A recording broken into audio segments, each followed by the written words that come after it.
저에게 큰 힘이 됩니다. 안녕하세요. 부동산 뉴스를 읽어주는 박 팀장입니다. 얼마 전 나왔던 뉴스입니다. 12월 21일 이데일리 뉴스 참조하면 되는데요. 여기 어떤 내용이 있냐면은, 일단 분양하는 사람들은 다 알고 있는 내용일 겁니다, 이제는. 근데 우리는 이제 선량한 시민들을 위해서 제가 말씀을 드리는 겁니다. 일단은 이제 요즘 그 오피스텔이나 이런 게 이제 주택 부분을 들어가기 때문에 많이 거기서 이제 그 민감해진 부분입니다. 그러다 보니까 요즘 생활형 숙박시설이라 해가지고 그 분양을 많이 합니다.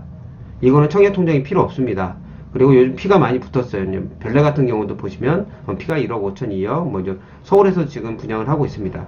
근데 지금 중요한 것은 그 생활형 숙박시설이 일단 전입신고가 안 됩니다. 보통 이제 우리가 임차인으로 들어가게 되면요. 왜? 이거는 주택이 아니거든요. 그러다 보니까 거기 이제 발코니 부분들이 많이 확장을 해서 씁니다. 아주 큽니다. 근데 이게 내년부터 본격적으로 단속 들어가고 이행강제행위와 시정조치가 들어가게 됩니다. 기존에 있는 것들도 당연히 들어가게 돼요. 이게 제일 큰 게 이제 생활형 숙박시설을 만약 분양받으시는 분들이라면은 조금 조심스럽게 다가가셔야 되고요. 뜻을 잘 이해 못하시면 네이버 인터넷에 한번 쳐보시면 자세히 나옵니다. 요즘 분양 많이 해요. 근린생활시설도 이제 타격이 크죠. 지산 같은 경우는 좀 영향이 좀 덜 할 겁니다. 지산은. 왜냐면은 이제 발코니 확장하시는 분들이 별로 없어요. 코너 자리 아니면 별로 확장을 안 합니다. 근데 그걸 확장했다면 다시 원상복귀 해야 되기 때문에 그것도 좀 조심스럽게 가야 되지만, 지식산업센터, 그러니까 아파트 공장입니다.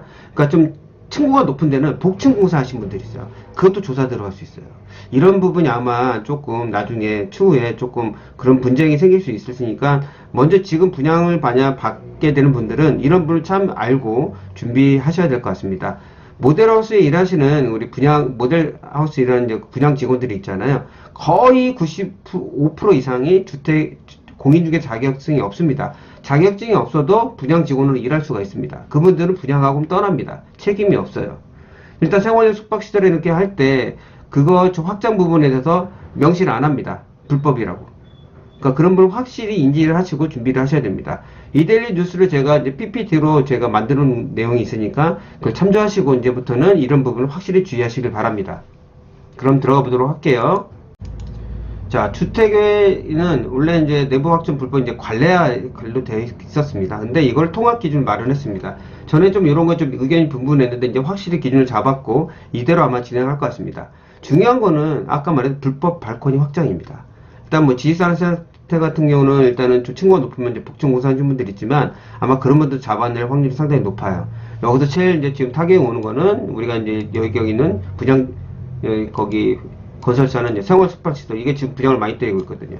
근세가 뭐 큰 부분을 차지하지는 않지만 그동안 기존에 있던 불법 건축물도 찾아낸다고 하니까 이런 부분은 확실하게 인지를 하셔야 됩니다. 아니면 단속을 잘하던가 문 못 열게요. 뭐 이거는 그냥 여담입니다. 자, 이유는 주택은 이게 다른 용도로 사용할 수 있지만 근생이나 지산이나 생활형 숙박시설은 사용할 수가 없습니다.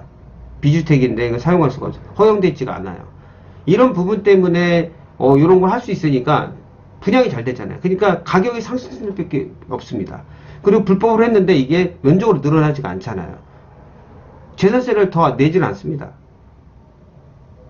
또 하나의 이유는 제가 인터넷을 많이 찾아봤더니 이제 화재 위험도 있고요.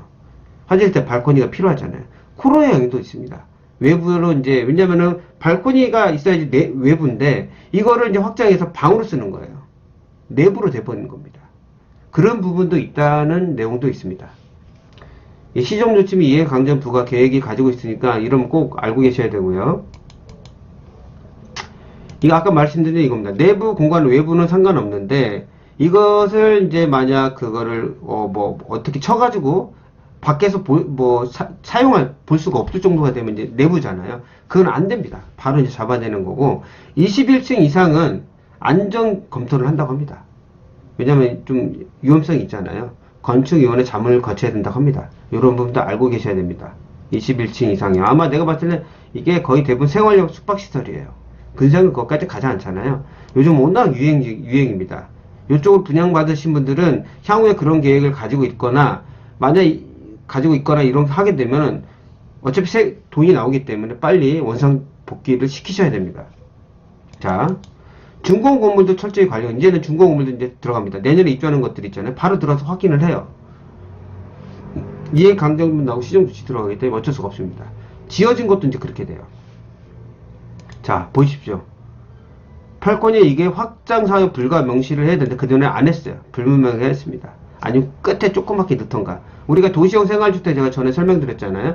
도시형 생활주택은 그 주차 대수가 되게 작습니다. 요즘 그래도 좀 많이 늘어난 부분이지만 1대1 나오기가 거의 불가능합니다. 거의 안 돼요. 건축 비용을 줄이고 많이 뽑아먹는 게 책이란 말입니다. 이게 이런 부분이 있기 때문에 조그맣게 들어가요. 요거도 발코니 내부와 이제 확장 불가라고 하면 메리트가 좀 떨어지잖아요. 맨 끝에 듭니다. 그런 걸 또 설명도 안 해요. 분양직원은 책임이 없습니다. 공인중개사 자격증이 있는 분들이 아니거든요. 그런 분 조심스럽게 하셔야 됩니다. 이제는 확장사용 불가 명시가 들어가니까 이런 분 꼭 확인하시고요. 도시형 생활주택 똑같습니다. 지어진 불법 건축물도 조사 들어간다고 합니다. 그러니까 이런 부분도 혹시 그런 분을 가지고 계신 분이나 이런 분을 만약 이제 살려는 사람, 우리 같은 개업 공인중개사도 나중에 이런 부분이 있기 때문에 특히 근생 같은 경우는 특히 그 매매를 거기를 중개를 할 때 이런 부분 꼭 알고 하셔야 됩니다. 그리고 또 이제 이제 뭐 지식산업센터나 생활의 숙박시설 이제는 뭐 여긴 유행이지만 이런 부분도 조심스럽게 하셔야 되고요. 정말 분양업계는 타격이지만 더 중요한 건 저는 우리 지금 제 유튜브를 들으시는 우리 이제 서민들을 위해서 제가 이런 정보를 전달해 드렸습니다. 요즘 생활의 숙박시설이 상당히 인기가 많습니다.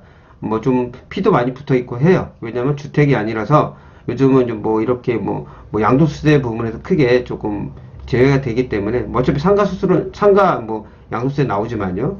이런 부분께 요즘 관심도가 많은데 이런 부분을 알고 만약 그 청약을 해서 당첨이 되고 미래를 계약하신다면 이런 부분 말고 참조하셨으면 큰 도움이 될 것 같습니다. 오늘 내용 여기까지입니다. 다음에 더 나은 부동산 뉴스로 찾아뵙도록 하겠습니다. 끝까지 들어서 정말 감사합니다.